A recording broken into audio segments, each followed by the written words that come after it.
Halo teman-teman, selamat datang di podcast Pendo Cerdas.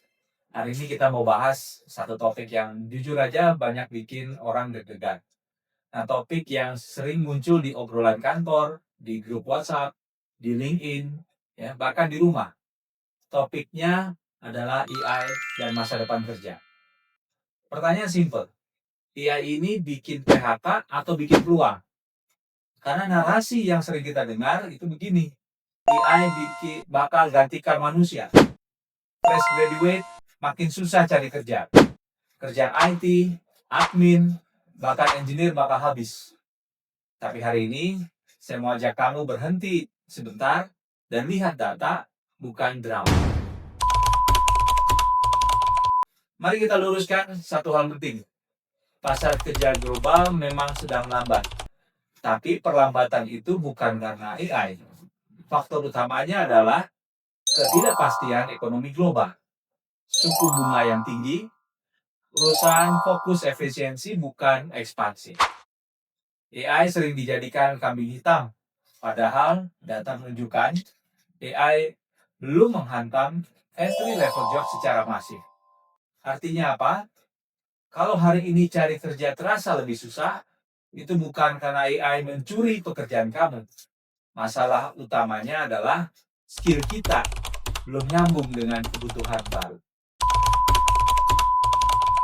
Ini bagian yang sering tidak dibahas. AI memang mengubah dunia kerja, tapi caranya bukan dengan menghapus semua pekerjaan. Yang terjadi adalah job lama berevolusi, job baru bermunculan.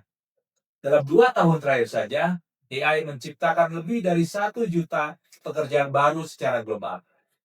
Ini bukan cuma AI engineer, bukan cuma machine learning spesialis, tapi juga data center technician, AI integrator, AI-enabled pre-sales, OT IT spesialis di pabrik, security analyst berbasis AI.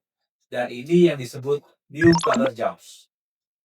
Bukan soal gelar, bukan soal kampus mana, tapi soal skill yang relevan dan bisa dipakai. Pertanyaan yang paling sering saya dengar, Bang, fresh graduate masih ada masa depan nggak di era AI? Jawaban jujurnya, ada. Tapi caranya berbeda. Mungkin dulu kita lulus, kita mengirim CV, kemudian kita menunggu panggilan. Sekarang, lulus saja tidak cukup. Perusahaan cari orang yang siap pakai, bukan siap diajar dari nol. Maka, kalau Anda fresh graduate, jadilah fresh graduate yang paham AI literacy, terbiasa pakai tools, aktif di komunitas, mau belajar lintas bidang. Itu unggul. Bukan karena mereka jenius, tapi karena mereka adaptif. Kalau saya ringkas, skill masa depan itu ada 3 lapis. Lapisan pertama, AI literacy. Bukan coding, tapi paham AI itu apa, dipakai untuk apa, dan resikonya apa. Nah, lapisan yang kedua adalah domain skill. IT, manufaktur, finance, security, operasional di perusahaan.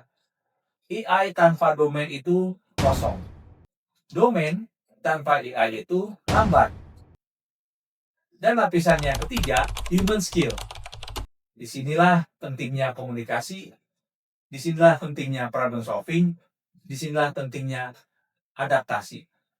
Ini justru makin mahal harganya. Karena AI tidak bisa membaca konteks, AI tidak bisa bertanggung jawab, AI tidak bisa mengambil keputusan etis. Manusia tetap pusatnya.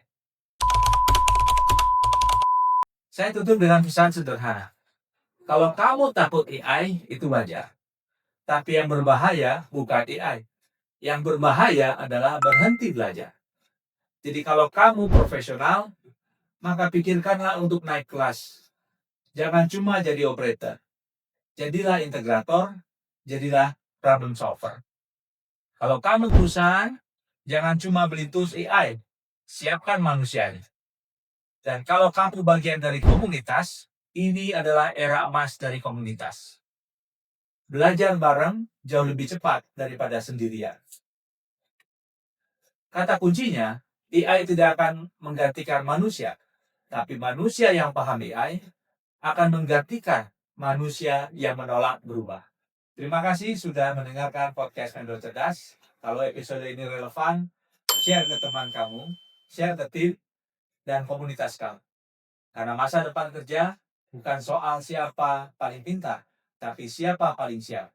Saya Fanky Christian, sampai jumpa di episode podcast Vendor Cerdas selanjutnya. Terima kasih.